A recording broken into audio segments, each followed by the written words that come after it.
Et nous recevons ce matin Monsieur Roger Toussaint, qui est président de la Ligue contre le cancer du comité Martinique, qui est aussi l'administrateur national. Il est aussi le président de l'AMREC. Monsieur Toussaint, bonjour. Bonjour. Bienvenue sur les antennes. Auditeurs. Content de vous recevoir. La Ligue contre le cancer, la première question que je vais vous poser, comment va la Ligue, Monsieur Toussaint? Elle va bien avec ces 4 missions. Je tiens à rappeler que nous finançons la recherche. Nous sommes le premier financier de la recherche. En Martinique, nous versons chaque année 15 000 euros. Nous versons aussi 25 000 euros pour le secours que nous portons aux patients, à peu près 20 000 euros pour le support socio-esthétique et activité physique, et donc soins psychologiques pour les patients. En fait, toutes nos actions sont pour les patients de la Martinique. Nous militons pour la lutte contre le cancer.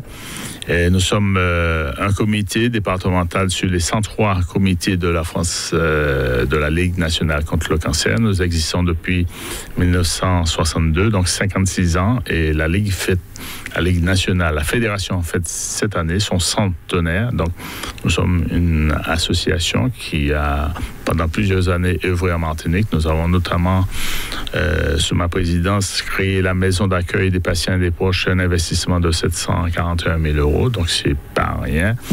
Et tout cet investissement, et je tiens à le dire, parce qu'il y a des détracteurs qui disent que l'argent que nous récoltons ne reste pas en Martinique. Ah bon. Et pour quelle raison ils disent ça, Monsieur Toussaint? Je sais pas, en fait. Je comprends bien que certaines personnes ne souhaitent pas aider la Ligue, ça c'est. Mais on n'est pas obligé de chercher une accusation pour justifier son. Mais bon, est-ce que ça veut dire que je suppose que vous êtes prêt à travailler avec tout le monde. Vous l'avez toujours fait, certainement. En tout cas, nous en Martinique, nous sommes ouverts. Tout ce que nous faisons, c'est pour les Martiniquais, sans exclusive.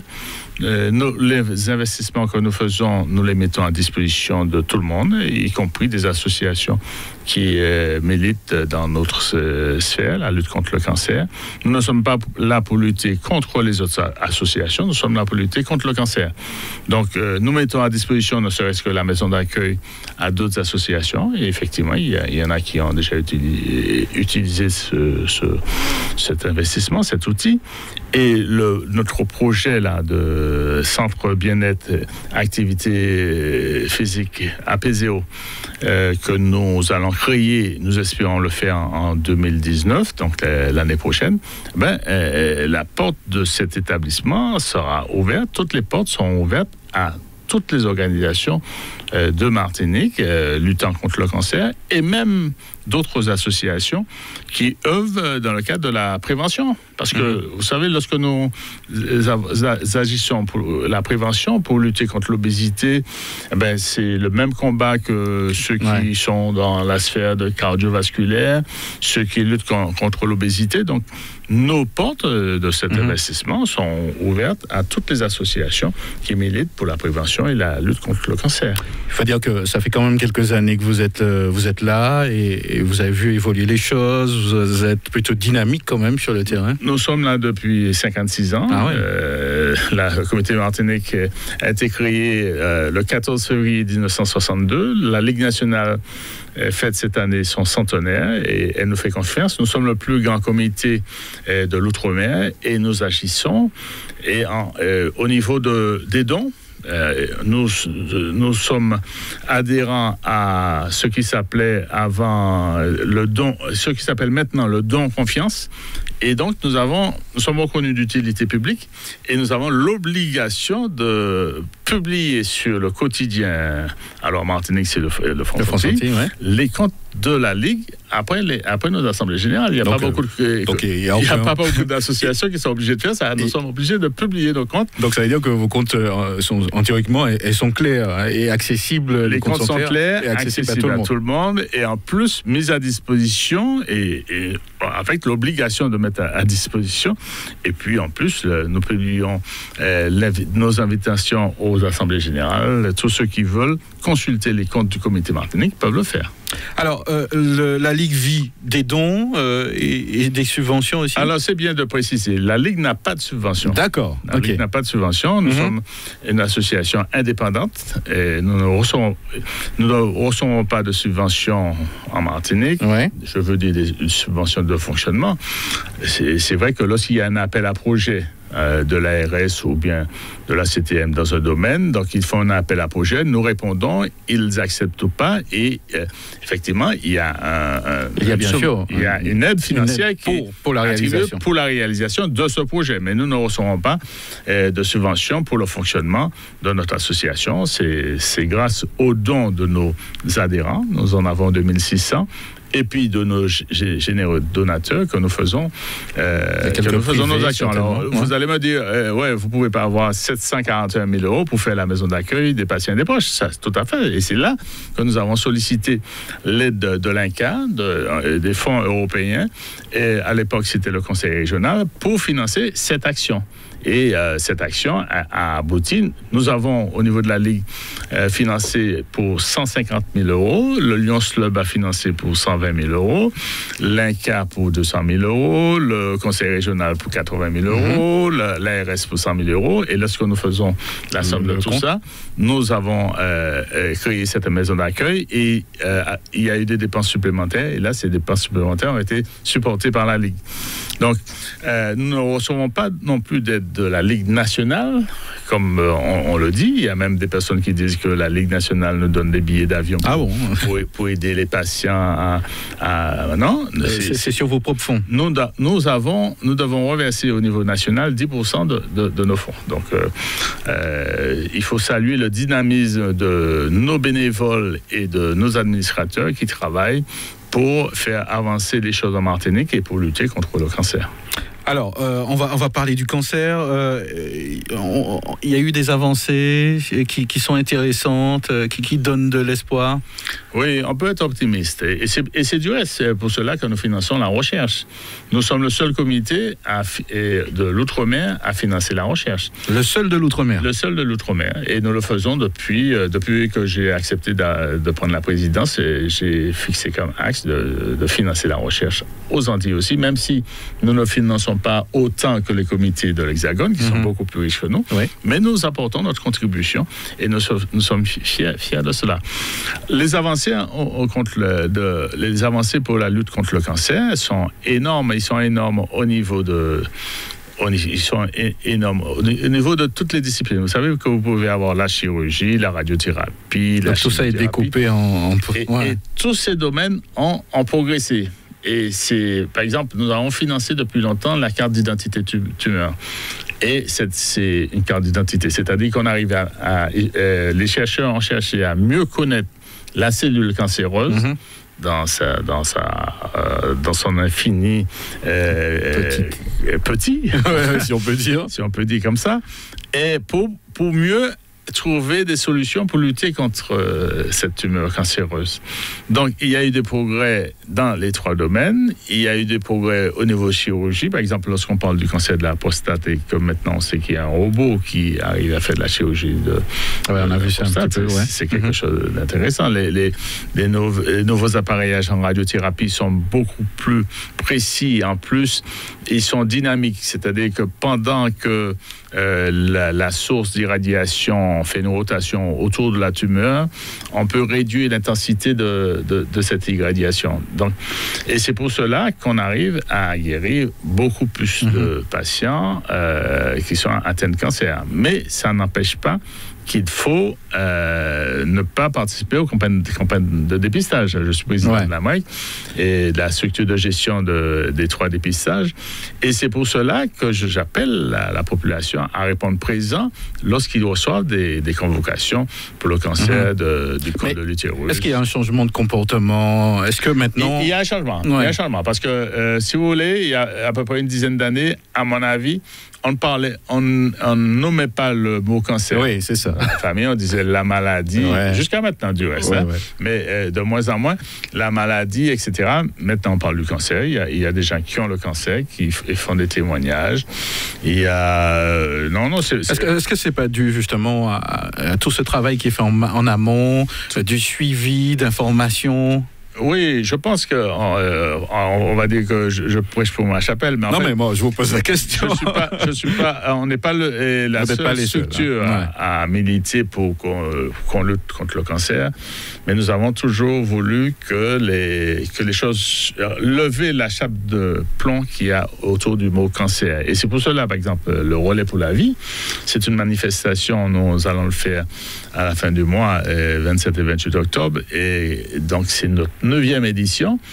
Et cette manifestation a contribué énormément dans ce comportement qui lutte contre cette habitude de ne pas parler du cancer. Et donc, parce que lorsqu'on ne parle pas du cancer, on ne participe pas aux campagnes de dépistage. Et c'est ce qu'il y a de dangereux. Ouais. Parce qu'on sait que lorsque on participe aux campagnes de dépistage, plus le cancer est détecté précocement, plus il est petit, et plus on arrive à mieux le prendre en charge et à guérir du cancer. Donc, il faut en parler pour que les uns et les autres puissent se mobiliser pour suivre ces campagnes de dépistage. Et en parler pas seulement peut-être pendant les campagnes ou pendant les moments forts, mais en parler tout le temps. Tout le temps, en famille. Il faut que le Martiniquais et la Martiniquaise se sentent responsables de la santé de sa soeur, sa mère, son enfant. Là, c'est dans le cercle familial, mais aussi de ses amis, les conjoints, etc. Et si on fait un travail de maillage territorial sur la Martinique, il y aura plus de participants aux campagnes de dépistage et on se portera en bonne santé. Est-ce que le type de dépistage a évolué au fil du temps? Oui, il y en a d'autres. Oui, le type de dépistage a évolué puisque, au niveau du dépistage du cancer du sein, on fait des mammographies beaucoup plus fines. Et il y a la seconde lecture. Au niveau du col de l'utérus et du colorectal, il y a des tests immuno qu'on utilise pour le colorectal. Donc, effectivement, les techniques ont évolué et donc on peut participer en confiance. C'est vrai que les hommes étaient assez réticents à faire ce genre d'examen. Ils le sont toujours. Ils le sont toujours, malheureusement. Vous savez, lorsqu'on fait des conférences ou des invitations, ou bien vous n'avez qu'à regarder des associations, les hommes sont toujours minoritaires. Malheureusement, ça évolue. Peut-être qu'il faut se confier plus, en parler plus librement, peut-être. Alors, moi, je pense aussi que les femmes, dès le plus jeune âge, sont habituées à voir le médecin, parce que lorsque les règles arrivent, etc. Donc, cette intimité est dévoilée d'une certaine manière, quelque part. Pour les femmes. Les hommes, ils s'occupent plus de leur voiture que de leur santé. Alors, c'est ça qu'il y a de dommage, en fait. Ils vont savoir qu'il faut faire une checklist sur la voiture, il faut vérifier l'huile, etc. Mais le corps, il s'en faute, entre guillemets. Ça change et nous travaillons pour changer ces comportements. Quels sont les projets? C'est vrai qu'on parlait tout à l'heure du relais pour la vie, mais les projets à venir, je sais que vous faites de grandes opérations toute l'année. Alors, en fait, le relais pour la vie, c'est une manifestation vraiment intéressante qui est centrée sur l'aide aux patients, puisque c'est en l'honneur de ceux qui sont touchés par la maladie. Et nous remplissons nos missions, puisque nous faisons de la prévention. Nous pouvons financer la recherche, nous pouvons financer l'aide aux malades, etc., grâce à l'organisation de ce relais pour la vie. Notre comité, c'est un comité c'est un petit comité, mais qui a de grandes ambitions. Et c'est grâce au relais pour la vie que nous avons pu financer la maison d'accueil des patients et des proches qui fait 741 000 €.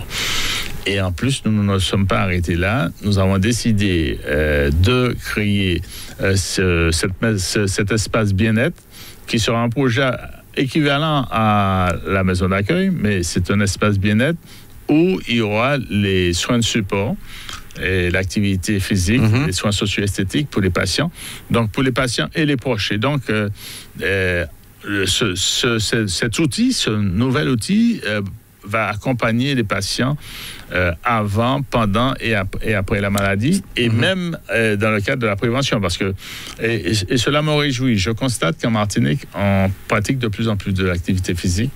Et en fait, c'est une mission fondamentale au niveau de notre comité. Donc, ce projet, qu'on a estimé à 500 000 euros, nous le finançons comment?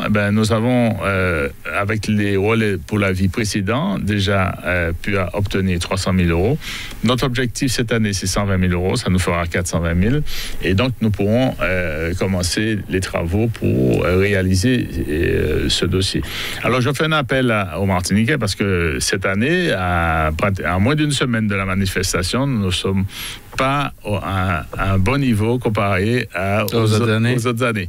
Donc, mobilisez-vous, allez sur le site relaypourlavie.net, inscrivez-vous pour le relais, mais ces inscriptions vont se terminer jeudi, donc vous n'avez pas beaucoup de temps. Et pour les dons, vous avez à peu près il vous reste à peu près une vingtaine de jours pour faire vos dons, pour nous permettre d'atteindre notre objectif. Nous sommes à peu près à 30% de la somme. Donc, nous ne sommes pas très bien placés cette année. Alors, un outil comme ça, Monsieur Toussaint, c'est un réel besoin, je suppose, de toute façon, pour la population.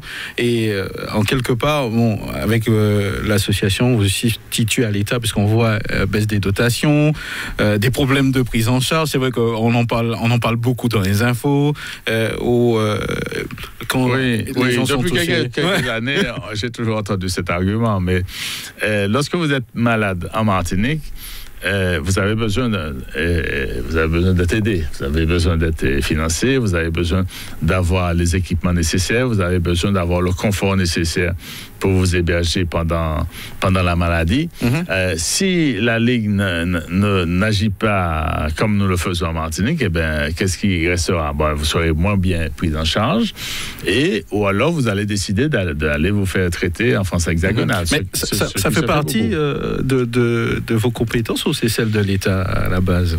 C'est celle de l'État. Vous avez aussi le volet santé qui est la compétence de nos collectivités locales, mais vous savez très bien qu'il n'y a pas d'argent. Alors qu'est-ce qu'on fait? On se dit que puisque il n'y a pas d'argent en France, et encore bien moins en Martinique, nos pauvres Martiniquais, nous ne pourront pas prétendre à être pris en charge dans les mêmes conditions. Je dirais, on a fait, par exemple, on a fait la cascade qui est derrière l'hôpital de jour où on fait de la chimiothérapie.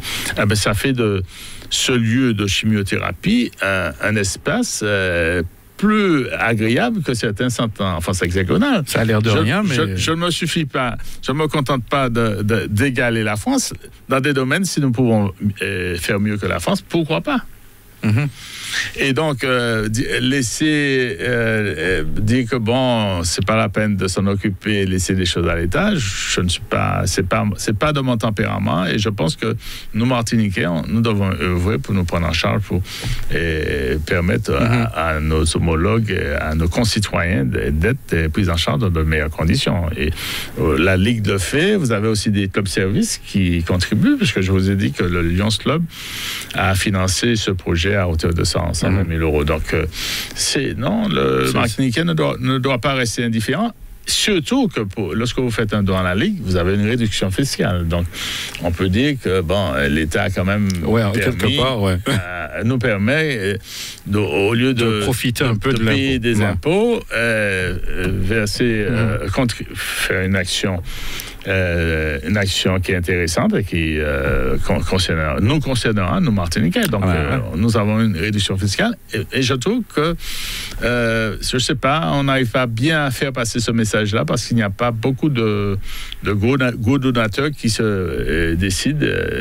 Peut-être qu'ils peuvent faire payer l'impôt, mais au moins ça permet peut-être que cet impôt reste à la Martinique et aide les Martiniquais. En tout cas, c'est une possibilité. Je ne vais pas cesser de le répéter. En plus, moi, personnellement, à titre privé, je le fais.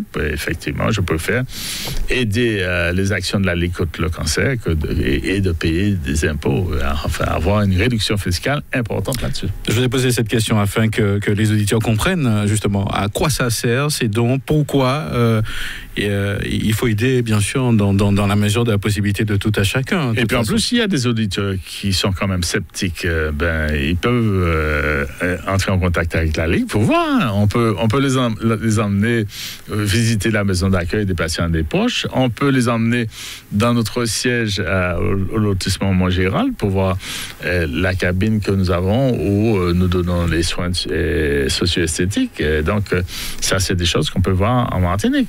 Alors, il y a des personnes qui ne veulent pas faire de dons et disent qu'il y a des détournements de fonds et ils parlent de... Jusqu'à maintenant, on n'en a pas entendu parler. Non, parce qu'ils font la confusion avec l'ARC et ça, c'est des choses qui datent de 15 ans. Et l'ARC, ça n'a jamais été la Ligue.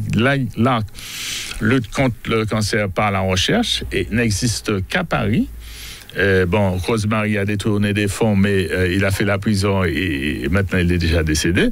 Ceux qui ont pris la relève continuent à travailler, mais en plus avec le contrôle. Mais nous, au niveau de la Ligue, nous avons 4 missions. Nous avons la recherche, nous avons l'aide aux malades, nous avons la prévention et nous avons société politique de santé, et notamment pour organiser la formation des représentants des usagers. Tout cela fait des actions très importante pour la Ligue contre le cancer. En plus, nous existons dans 103 comités. Là, c'est uniquement à Paris. La Ligue, c'est dans 103 comités, dans tout l'outre-mer. Et comme je le disais tout à l'heure, la Martinique est le premier comité d'outre-mer, le plus important, puisque à nous seuls, nous avons plus d'adhérents que l'ensemble des autres comités et que l'ensemble des autres comités d'outre-mer. Donc, nous ne mollissons pas, nous continuons à œuvrer pour lutter contre le cancer. Et c'est ça notre seul objectif. Alors, donc, le relais pour la vie, donc, ça va se passer les 27 et 28. C'est un événement qui revient chaque année. L'année dernière, c'était un bilan positif, quand même, vous me disiez. Ouais. L'an dernier, c'était un bilan super positif parce que à tous les niveaux, au niveau de la participation, au niveau des équipes, au niveau de l'ambiance, parce que c'est une ambiance bon enfant. Les gens, ils viennent avec leurs enfants et puis tout le monde est joyeux, ça se passe bien. Au niveau des malades du cancer, ils sont présents, ils participent, ils sont mis à l'honneur. Nous avons aussi malheureusement une pensée pour ceux qui sont partis. Ça, c'est la cérémonie des Lumières qui est un moment de grande émotion. Et tout s'est très bien passé, il faisait beau, etc. Alors, nous avons décidé et c'était la 4e année au Lamentin. Nous avons décidé de le faire à Fort-de-France cette année. Nous avons un partenariat que je dois saluer avec la ville de Fort-de-France. Effectivement, la ville de Fort-de-France s'est vraiment impliquée en mettant tous les services, les chefs de service, tout le monde, tous ceux qui sont concernés par cette manifestation. Donc, quand il y a du bon... ça c'est vraiment chapeau bas. Ouais. En plus, le maire a contribué. Il a valorisé le stade, c'est-à-dire combien on devrait payer ici, et il nous faisait payer. Il a mis ça à notre disposition. Ouais. Et donc, nous sommes vraiment très satisfaits de ce partenariat avec la ville de Fort-de-France. Alors, malheureusement, j'aurais préféré qu'aujourd'hui, nous ayons 2 fois plus de participants et 2 fois plus de dons.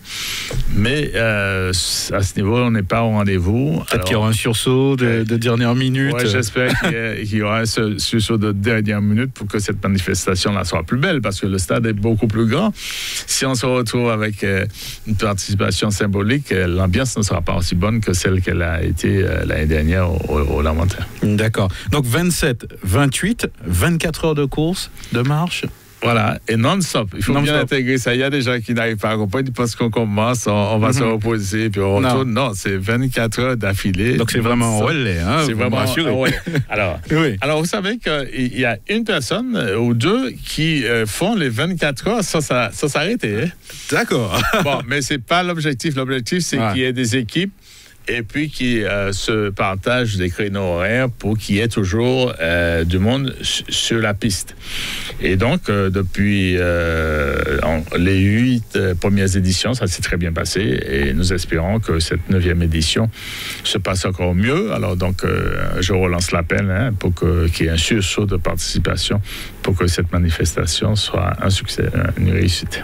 Alors, les 27-28, c'est de 16h à 16h, on rappelle. Hein, alors, ça? On dit 16h, 16h, mais compte tenu de la partie officielle, des discours, etc., du tour d'honneur, donc nous commençons à 16h30 précise. D'accord. Et même certains discours pourront commencer à 15h15 pour que le relais puisse effectivement commencer à 16h.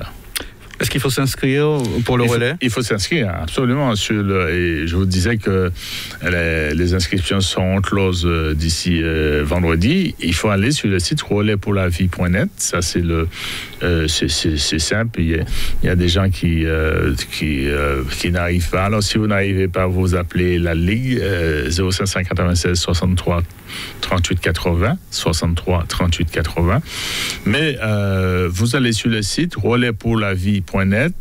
Et c'est une inscription avec votre carte bancaire de 5 €. Donc, c'est à la portée de tout le monde. À la portée de tout le monde, ouais. Et pour participer au relais, il faut absolument de cette inscription, parce que cette inscription nous permet d'assurer la participation des gens, de payer l'assurance pour que les gens sur la piste soient assurés. Et c'est là aussi une obligation. Il faut que nous ayons payé une assurance pour couvrir la manifestation. Et après, en dehors de ces 5 €, vous pouvez faire un don. Et une fois que vous êtes inscrit, vous choisissez une équipe à laquelle vous voulez participer, vous voulez contribuer, soit en courant, soit en marchant. Et voilà, c'est joué. Sinon, si vous voulez faire seulement le don, vous allez sur le même site et vous faites un don. Et vous recevez de suite, quelques heures après, votre reçu fiscal que vous gardez. Alors, j'insiste là-dessus, parce qu'après, vous allez nous appeler pour demander le reçu fiscal. Vous le recevez par mail, vous le gardez pour faire votre déclaration. Voilà, prochaine déclaration, vous rajoutez, bien sûr, le don que vous avez fait. Donc, si vous avez des impôts, vous payez des sommes extraordinaires, c'est l'occasion tout à fait. de faire un don. Comme ça, vous savez que ce que fait la Ligue contre le cancer avec les dons. Donc, que les choses soient investies, bien sûr, pour le bien-être de la population. Donc, Monsieur Toussaint, avant de vous laisser partir, des projets, c'est vrai que là, on a parlé de projets, mais votre vision pour l'avenir, comment vous voyez les choses? Écoutez, nous sommes toujours mobilisés. C'est de plus en plus difficile parce que le bénévolat se fait rare de plus en plus. Mais je pense que lorsque nous avons des grands projets comme celui-là, nous avons de grandes actions comme le Relais pour la vie, il y a des gens qui sont motivés pour nous aider. On arrive à avoir plus de bénévoles dans ce créneau. Donc, il faut que nous continuions à œuvrer en ce sens. Il faut que nous continuons à passer le message que nous n'avons pas à défendre la Ligue contre le cancer. C'est pas, nous ne faisons pas des actions pour que la Ligue contre le cancer tire des honneurs. Non, nous travaillons pour lutter contre le cancer, donc pour la population martiniquaise, sans exclusive, sans demander la carte d'identité de la personne, ou alors dans quel parti politique elle se trouve, ou alors dans quelle association. Nous sommes là pour l'intérêt de tous ceux qui vivent en Martinique, et nous avons des projets en ce sens, notamment pour que la population martiniquaise soit en bonne santé. Ça, c'est important. Il faut le souligner. Il faut qu'il y ait de plus en plus d'associations qui souhaitent le faire. Nous constatons malheureusement que nous avons un taux de diabète qui est important. Nous avons un taux d'obésité qui est important, de maladies cardiovasculaires. Donc, il faut que nous travaillions, il faut que nous soyons soudés pour que notre peuple soit en bonne santé. Il y a toute cette histoire de chlordécone, etc. Il y a plein de choses. Il y a vraiment à faire. Et je vous souhaite bien sûr bon courage pour la suite. Et puis, alors, il ne faut pas simplement s'arrêter à ceux qui viennent de l'extérieur, de l'environnement, mais il y a nous, notre comportement. C'est ça. Notre comportement alimentaire. Si nous allons chercher le pain en voiture, etc., si nous ne faisons pas d'activité physique, si nous ne soignons pas notre alimentation, etc., c'est nous avons un rôle à jouer là-dessus. Effectivement. Donc nous sommes acteurs aussi de notre santé. Voilà.